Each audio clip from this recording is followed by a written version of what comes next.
নমস্কার বন্ধুরা, আজকে নিয়ে চলে এসেছি সুন্দর একটি রেসিপি। অনেক সময় আমাদের বাড়িতে কলা থাকলে কলাগুলো একটু বেশি যদি পেকে যায় তাহলে সেক্ষেত্রে কিন্তু আমরা কলাগুলোকে ফেলে দিই। কিন্তু আজকে আমি ভাবলাম যে কলাগুলোকে না ফেলে কিভাবে কলাগুলো দিয়ে সুন্দর একটা রেসিপি বানানো যায় সেটাই তোমাদের সঙ্গে শেয়ার করব। এবং রেসিপিটা বেশ খুবই সুন্দর, মজাদারও। আর দেখো, যে কলাগুলো একটু বেশি পেকে গেছে, একটু গলা গলা হয়ে গেছে, সেই কলাগুলো দিয়েই কিন্তু এই রেসিপিটা সুন্দর হয় বা ভালো হয়। তাছাড়া তোমরা কিন্তু এমনি পাকা কলা দিয়েও বানাতে পারো।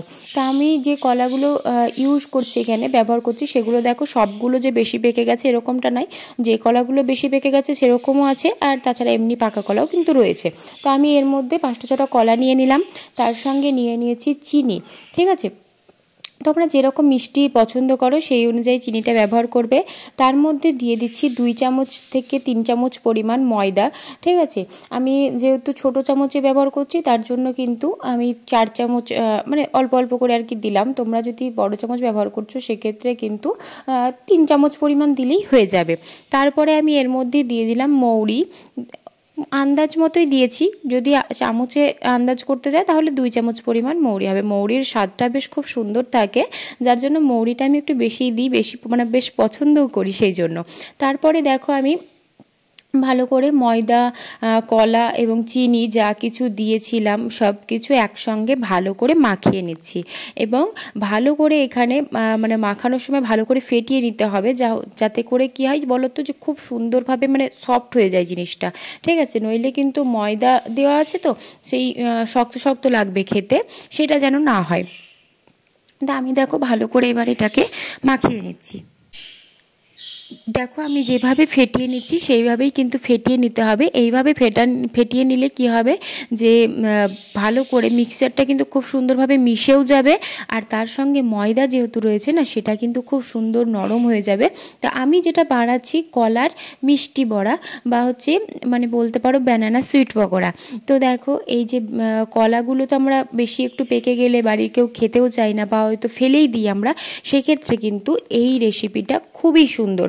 আর সন্ধ্যাবেলায় বা কোনো সময়, যেমন আমরা তালের বড়া খেয়ে থাকি না, ঠিক তালের বড়ারই বিকল্প হচ্ছে কলার বড়া।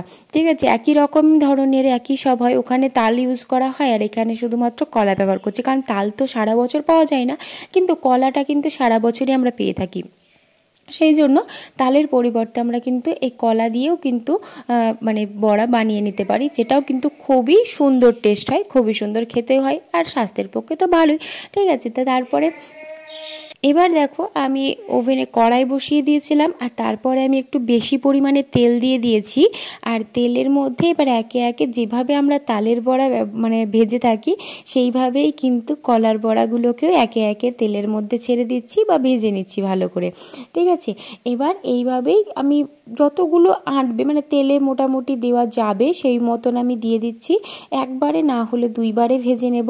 ঠিক আছে, খুব বেশি পরিমাণ তো নয়, যে কটা কলা একটু বেশি পেকে গিয়েছিলো বা তার সঙ্গে পাকা কলাও দিয়ে আমি কিন্তু বড়াগুলো বানাচ্ছি। কিন্তু তালের বড়া হলে কি হয় বলো তো, তাল তো একবারই একটা সময়ই পাওয়া যায়, যার জন্য এই সময় কিন্তু তালের বড়া যখন করা হয় তখন বেশ অনেকটা পরিমাণ করা হয়, তাই না? কিন্তু কলার বড়া তো 12 মাস পাওয়া যাবে, আর তার সঙ্গে যখন চাইবো তখনই বানানো যাবে। তো রোজই কিন্তু টাটকা টাটকা বানিয়েও খাওয়া যেতে পারে। তো আমার ক্ষেত্রে কিন্তু এই কলার বড়া, তালের বড়া এগুলো আবার টাটকার থেকে বাসি খেতে ভালো লাগে। তো তোমাদেরও কার কার ক্ষেত্রে যে তালের বড়া, কলার বড়া এগুলো বাসি খেতে ভালো লাগে, আজকে সন্ধ্যাবেলায় হয়তো বানালাম, সেটা কালকে খেতে বেশি ভালো লাগবে, সেই রকমটা কে কে আছে সেটাও কিন্তু কমেন্টে জানাবে। তো দেখো, যে কটা বড়া এঁটেছে আমি তেলের মধ্যে দিয়ে দিয়েছি, এবং ভালো করে কিন্তু বড়াগুলোকে এবার ভেজে নিতে হবে।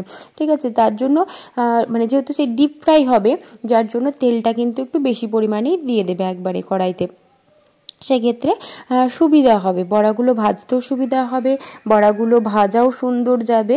ঠিক আছে, আর অনেকটা তেল দিলে কি হবে বলো তো, একবারই অনেকগুলো করে কিন্তু ভেজে নেওয়াও যাবে।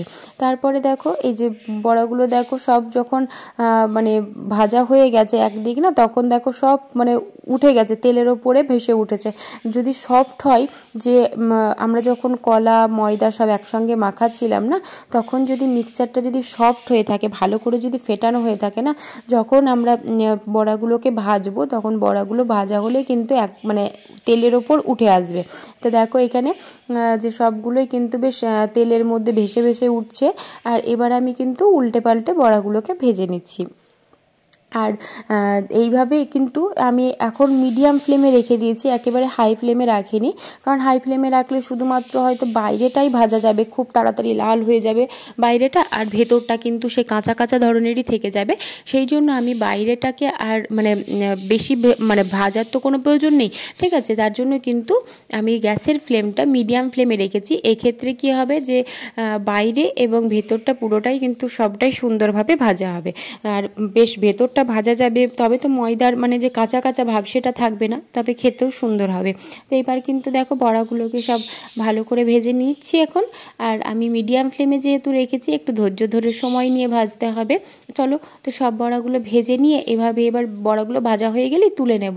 তো এই যে দেখো বড়াগুলো সব তুলে নিচ্ছি আমি একে একে, আর বেশ সুন্দর দেখো লাল লাল করে ভেজে নিয়েছি বড়াগুলো, খুব সুন্দর। আর সবই দেখতে পাচ্ছ বেশ যেহেতু সফট আছে সেই জন্য কিন্তু তেলের মধ্যেই ভেসে বেড়াচ্ছে।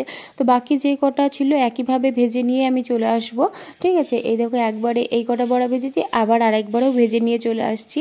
তা আজকে সন্ধ্যাবেলায় মানে আমাদের কলার বড়াটা বানিয়েছিলাম, চারিদিকে বৃষ্টি হচ্ছে আর তার সঙ্গে কলার বড়া, বেশ ভালোই লাগবে। তোমাদেরও ভিডিওটি কেমন লাগলো সেটাও কিন্তু অবশ্যই জানিও। ভিডিওটি ভালো লাগলে লাইক কমেন্ট শেয়ার করে থ্যাঙ্কস ফর ওয়াচিং।